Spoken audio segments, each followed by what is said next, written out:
Trade wars, rising tariffs, and supply chains moving closer home. Globalization isn't what it used to be. To unpack this, we're going to talk to Professor Venky, who is the International Marketing Professor at BITS School of Management. Welcome, Professor. Thank you, Tanish. Pleasure to be here. So, first question, Prof. So, with tariffs rising and global trade fragmenting, how do you see this shaping international marketing strategies? It has already caused enough of a concern for a lot of firms and nations, right? As we are speaking even now, a lot of bilateral trade deals are being worked out between the US and multiple countries. So if you take India, for example, India has reached a bilateral relationship with the UK and is very close to a bilateral trade deal with the US, the largest trading partner. And so we will see lots of these bilateral or maybe a very small group of trading blocks emerge from this.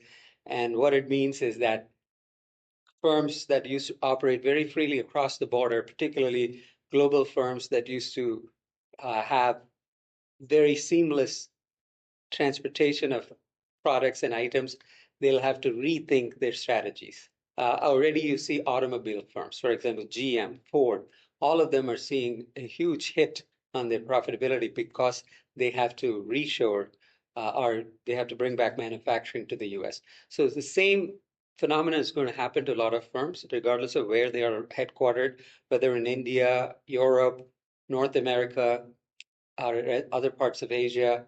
They are all going to experience that, and each one is going to work out how they are going to operate in this environment.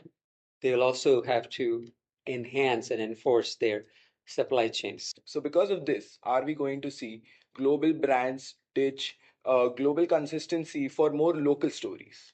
They may have to, in many cases, because of the local requirements. For example, when you see the trends right now, there are lots of regulations that are coming in different countries. If you see digitizable products and digital products, there is a lot of regulations such as GDPR in Europe, the CCPA in the US.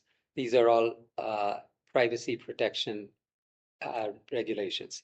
So many of the digitizable products like entertainment products, music, all of them have to comply with that.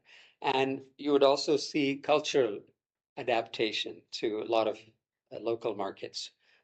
More and more customers are getting used to the fact that they want tailored products to their cultures and to their local tastes.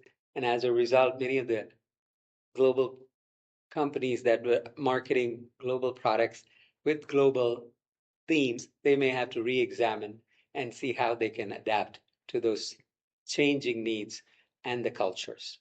Interesting, because I was just going to build up to this. So, I was going to ask you about products that are rooted in culture and how protectionist policies are affecting how brands source these kind of products. Absolutely. This is very important because some of the products thrive on country of origin and cultural roots. So, for example, when you think of wines, we think of France. When you think of cheese, again, France, Switzerland. When we think of chocolates, again, Switzerland, watches, Switzerland. So there are some country of origin products. And even in India, you have Ayurvedic products, for example.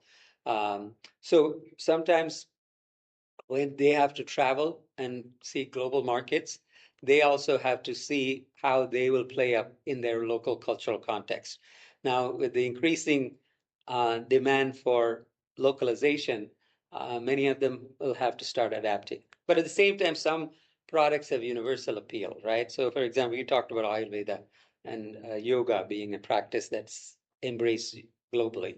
So they all have much better opportunities. For example, Patanjali Yoga could be a Patanjali products, for example, could be something that could appeal to a wide range of people. And so that could be utilized in the context. So, my next question will be, how does cultural sensitivity come into the picture? Because that is how brands are perceived, and global brands being foreign, initially, some customers might be susceptible to them and suspicious. So, where does that come into the picture?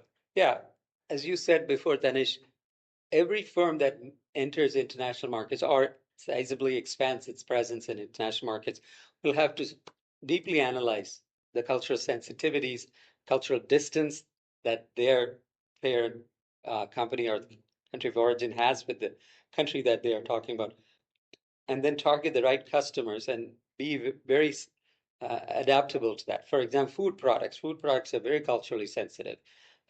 Religion plays a role. The climatic conditions plays a role in terms of what people like. You talked about people's perception of global companies and brands. That also has to be kept in mind.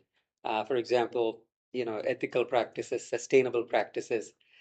People would want to see companies uh, have products that actually authenticate or guarantee that they have been produced in an ethical fashion, in a sustainable fashion, and so on. So all these things will come into play, and global firms that enter multiple markets will have to consider all these.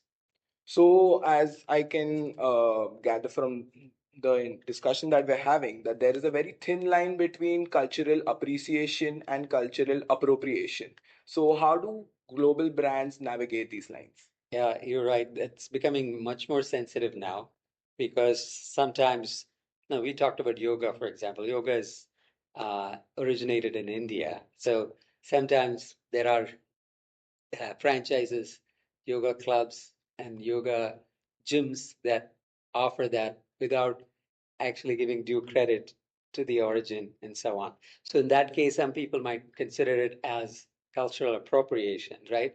And appreciation would be to acknowledge the role and the contribution and so on. So firms will have to do a very careful job, particularly true in entertainment and music, where many of these are inspired from different contexts and cultures, and firms would have to acknowledge and do give due credit. It also makes the offerings authentic if you do that. But if you're seen as somehow lifting something from one culture to the benefit without acknowledging, that would be considered uh, by the local audience as not being fair. So, I think that's a very powerful note to end on. We are moving towards cultural appreciation and accountability and not just globalization. So, thanks for your insights, Prof.